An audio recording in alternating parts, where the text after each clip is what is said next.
నమస్కారం మధుసూదన్ శర్మ గారు. నమస్తే ఎలా ఉన్నారండి? బాగున్నానమ్మా. మీరెలా ఉన్నారమ్మా? బావున్నాను. అయితే నరాల బలహీనతతో చాలామంది బాధపడుతూ ఉంటారు. చిన్నవాళ్ళని కాదు, పెద్దవాళ్ళని కాదు. మరి ఆయుర్వేద పరంగా నరాల బలహీనతకు ఎలాంటి చికిత్స ఉంది ఆయుర్వేదంలో? నరాల బలహీనత అంటే కొన్ని విషయాలు గుర్తొస్తున్నాయమ్మా. హ్మ్. ఈ మధ్య కాలంలో చాలా పెరిగిపోయిందమ్మా. అవునా? 100లో దాదాపు 50 మందికి, 60 మందికి పైనే ఈ నరాల బలహీనత సమస్యతో బాధపడుతున్నారంటే మీరు ఆశ్చర్యపడతారు. అవునా? మేము హ్మ్. దైనందిన జీవితంలో మా ప్రాక్టీస్‌లో చూస్తుంటామా, ఓకే. వచ్చే వాళ్ళలో దాదాపు 50, 60% హ్మ్. నరాల వీక్‌నెస్, బలహీనత, ఎందుకొస్తుందండి? వీక్‌నెస్ చెప్తానమ్మా. హ్మ్. పేద, ధనిక, హ్మ్. స్త్రీ, పురుష, తర్వాత చిన్న వయస్సు, పెద్ద వయస్సు తారతమ్యం లేకుండా హ్మ్. అందరిని వేధించి, పీడించి, బాధిస్తున్నటువంటి సమస్య ఇది. ఓకే. సో, దీనికి అనేక రకాలైన కారణాలు. హ్మ్. పోషకాహార లోపం ఒక కారణం కావచ్చు. ఓకే. అదేవిధంగా మనం తీసుకునే ఆహార పదార్థం అమ్మా. హ్మ్. పూర్వకాలం మాదిరి మనం పోషకభరితమైన ఆహారం తీసుకోలేకపోతున్నాం అమ్మా. హ్మ్. ఆహారం అయితే తీసుకుంటున్నాం గానీ, మన పూర్వీకుల కంటే కూడా ఎక్కువ ఆహారమే మనం తింటున్నాం. ఓకే. కానీ జంక్ ఫుడ్ అన్నమాట, చెత్త ఫుడ్ అంటారు దీన్ని. హ్మ్. నేను ఇంకొక పద్ధతిలో చెప్పాలంటే, హ్మ్. సో, దీంట్లో పోషకాంశాలు ఉండవమ్మా. హ్మ్. సో, వీక్‌నెస్ క్రియేట్ చేస్తాయి. ఓకే. సో, తీసుకునే ఫుడ్ వల్లే అంతే అంటారా? కదమ్మా ఎక్కువ శాతం. హ్మ్.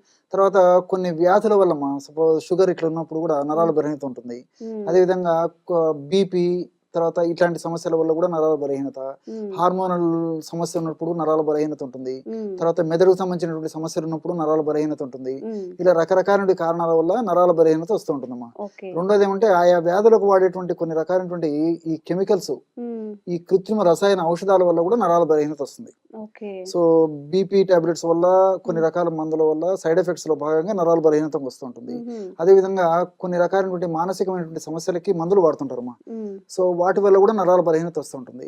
ఇలా ఓకే. రకరకాలైనటువంటి కారణాల వల్ల ఈ నరాల బలహీనత వస్తూ ఉంటుందమ్మా. హ్మ్. ఇంకొకటేంటంటే, కొంతమందికి ఎలాంటి స్పష్టమైనటువంటి కారణం ఉండదు. హ్మ్. నరాల బలహీనత అని చెప్పేసి డాక్టర్ దగ్గరికి పోతారు. హ్మ్. వ్యాధి నిర్ధారణలో భాగంగా డాక్టర్ గారు మొత్తం ఆ పరీక్షలన్నీ టెస్ట్‌లు, ఈ చేయిస్తారమ్మా. టెస్ట్‌లని రాస్తారు. మొత్తం పరీక్షలన్నీ ఒక చేయిస్తారమ్మా. 10,000 వదిలిస్తారు.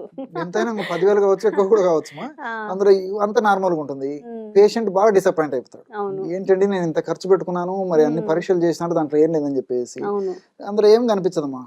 కొన్నిటికి స్పష్టంగా తెలుస్తే అసలు కొన్నిటిలో ఏ పరీక్ష చేసినా కారణం ఉండదు. హ్మ్. కానీ నరాల బలహీనత, వీక్‌నెస్, నీరసము, నిస్తరణ, హ్మ్. అంతుపట్టని అంతుచిక్క నీరసం. ఇప్పుడు తల తిరుగుతుంది, తల తిప్పుతుంది అంటారు. అది కూడా దీని కిందకే అది వస్తుందా? కూడా ఒక రకమైన నరాల బలహీనత వల్ల అదొక కారణమమ్మా. ఓకే. కొంచెం నరాల బలహీనత ఉన్నప్పుడు తల తిరగడము, హ్మ్. తల ఈ పరిస్థితి మీరు చెప్పినట్టు ఉండడం కూడా ఒక హ్మ్. కారణం అనమాట. హ్మ్. ఇలా రకరకాలైన కారణాల వల్ల వస్తుంది. కొన్ని స్పష్టంగా చెప్పగలము, కొన్ని చెప్పలేము హ్మ్. ఎందుకొస్తుందని చెప్పేసి. హ్మ్. కొంతమంది మంచి ఆహారం తీసుకుంటారు. హ్మ్. రోజు దాదాపు 10 గంటల సేపు నిద్రపోతారు. పొద్దున్న లేచినప్పటి నుంచి వీక్‌నెస్ అంటుంటారు. ఓకే.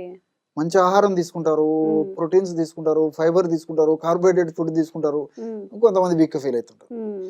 కొంతమంది ఎత్తుకుదైన బరువుంటారు. హ్మ్. ఎత్తుదైనటువంటి శారీర పద్ధతి అన్ని రకాలుగా బాగుంటుంది. హ్మ్.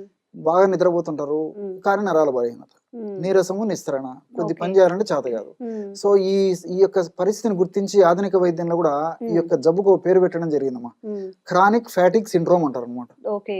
ఎప్పుడు నీరసము, నిస్తరణ. హ్మ్. వాళ్ళకు చెప్తున్న ఎప్పుడు రెస్ట్ తీసుకున్నాము, ఎప్పుడు విశ్రాంతి తీసుకున్నాము, ఎప్పుడు నిద్రపోదాం అనేటువంటి ధోరణి ఉంటుందన్నమాట. ఆహా! సో, వీటిని భరించలేక కొంతమంది ఏం చేస్తారంటేమ్మా, ఈ కాఫీ, టీ లాంటి వాటికి అలవాటు పడిపోతారు. అడిక్ట్ అవుతుంటారు. అవన్నీ ఓకే. తాత్కాలికమ్మా. ఉత్తేజాన్ని ఇస్తాయి తప్ప దీర్ఘకాలంలో రకరకాల ప్రాబ్లమ్స్ వస్తాయి. హ్మ్. కొంతమంది ఈ బాధను భరించలేక స్వీట్స్ తినడం అలవాటు చేసుకుంటారు. హ్మ్. సో, దీనివల్ల కూడా అడిక్ట్ అయ్యేటువంటి అవకాశం ఉంటుందన్నమాట. హ్మ్. సో, సహజ సిద్ధంగా నరాల బలహీనత తగ్గేందుకు కారణాలు గుర్తెరిగి, కారణాలు తెలిస్తే వాటికి సంబంధించిన మందులతో పాటు ఇప్పుడు నేను చెప్పేటువంటి ఔషధం వాడుకోవాలి. హ్మ్. లేకపోతే ఒకవేళ ఎలాంటి కారణం లేకపోయినా నేను చెప్పినటువంటి ఔషధం పనిచేస్తుందమ్మా. ఓకే. ఎలాగంటే అన్నీ మీకు తెలిసినవమ్మా. హ్మ్. మీరు వింటే ఆశ్చర్యపోతారు. హ్మ్.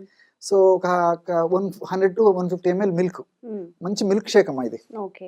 సో, 100-150 ఎంఎల్ మిల్క్ తీసుకోవాలి. హ్మ్. కాచిన పాలు. హ్మ్. అందులో ఒక ఒక 5 ఖర్జూరం కాయలు. హ్మ్. ఖర్జూరం కాయలున్నాయమ్మా. హ్మ్. ఎండు ఖర్జూరం కాయలు గాని, పిండ ఖర్జూరం మామూలుగా. హ్మ్. మామూలుగా హ్మ్. విత్తనాలు తీసేసి ఒక 5 తీసుకోవాలి. ఓకే. మరీ ఏదన్నా కొంచెం అట్లా ఖర్జూరం కాయలు ఎక్కువ తినలేని వాళ్ళైతే 3 అయినా సరిపోతాయమ్మా. హ్మ్. 3-5 వాళ్ళు హ్మ్. గొప్పగుండి, మంచి సౌష్టవం ఉండి, హ్మ్. కొంచెం స్ట్రాంగ్ ఉన్నటువంటి వాళ్ళైతే 5 వరకు తీసుకోవచ్చు. అయితే ఓకే. 3 is sufficient. 3. హ్మ్. హ్మ్. సో, ఒక 10 ఎండు ద్రాక్ష. ఎండు ద్రాక్ష. ఎండు ద్రాక్షమ్మా. ఓకే. తెలుసుగా మనం లడ్డు హ్మ్. వీటిలో వేస్తుంటారమ్మా. హ్మ్. పాయసము తయారీలో గాని, లడ్ల అవును. వేస్తూ స్వీట్స్ ఉంటారు. తయారీలో. హ్మ్. సో, అదొక 10 హ్మ్. ఏసేసి ఒక క గ క గ్రాము, 2 గ్రాములు అశ్వగంధ చూర్ణమమ్మా. అశ్వగంధ చూర్ణం. 1 or 2 గ్రామ్స్ సరిపోతుంది. ఉమ్, వేసేసి మిక్సీలో వేసేస్తే బ్రహ్మాండమైన మిల్క్ షేక్ తయారవుతుందమ్మా. ఉమ్, సో ఆ మిల్క్ షేక్ని రోజు ఒకసారి ఉదయం పూట కానీ సాయంత్రం పూట కానీ రాత్రి పూట కానీ ఉమ్, రెగ్యులర్గా కొన్నాళ్ళ పాటు వాడితే ఒక కోర్స్ ఆఫ్ 40 days కానీ ఉమ్, మ్యాక్సిమం ఒక 2 months వరకు వాడుకోవచ్చు మా. తర్వాత ఓకే. అవసరం ఉండదు. ఉమ్, ఆపేసేస్తే గిన చాలా మంచి రిజల్ట్ వస్తుందమ్మా. ఉమ్, కొన్నాళ్ళ పాటు ఈ సమస్య అసలు ఉండదు అనమాట వాళ్ళకి. ఓకే. మళ్ళీ ఎప్పుడో 2 సంవత్సరాలు 3 సంవత్సరాలకు 4 ఏళ్ళకి అట్లా అనిపించడం మళ్ళీ ఒక 40 రోజులు ఒక 1 month కానీ లేకపోతే 40 days కానీ మ్యాక్సిమం ఒక 60 days వాడితే సరిపోతుంది. సో ఇక్కడ మాత్రం ఒకటి గుర్తుపెట్టుకోవాలమ్మా, కొందరు వాడకూడదమ్మా ఈ టిప్పు. ఎలాగంటే ఈ వెయిట్ ఉన్నటువంటి వాళ్ళు కానీ, తర్వాత ఈ షుగర్ ఉన్నటువంటి వాళ్ళు కానీ, తర్వాత ఈ కొలెస్ట్రాల్ ఇట్లా ప్రాబ్లమ్స్ ఉన్నటువంటి వాళ్ళు వాడుకోకూడదమ్మా. ఎందుకంటే వీటిని పెంచేటువంటి పరిస్థితి దానివల్ల కలుగుతుందమ్మా. ఎందుకంటే డ్రై ఫ్రూట్స్ ఇవి ఉన్నాయి కాబట్టి డ్రై ఫ్రూట్స్ ఇలాంటివి ఎక్కువ వాడితే కూడా ఈ 3 పెరిగేటువంటి అవకాశం ఉంటుంది. షుగరు, తర్వాత వెయిట్, తర్వాత ఈ కొలెస్ట్రాల్ ఇవన్నీ పెరిగే టెండెన్సీ ఉంటుంది కాబట్టి వాళ్ళు కాకుండా మిగతా వాళ్ళందరూ వాడుకోవచ్చమ్మా.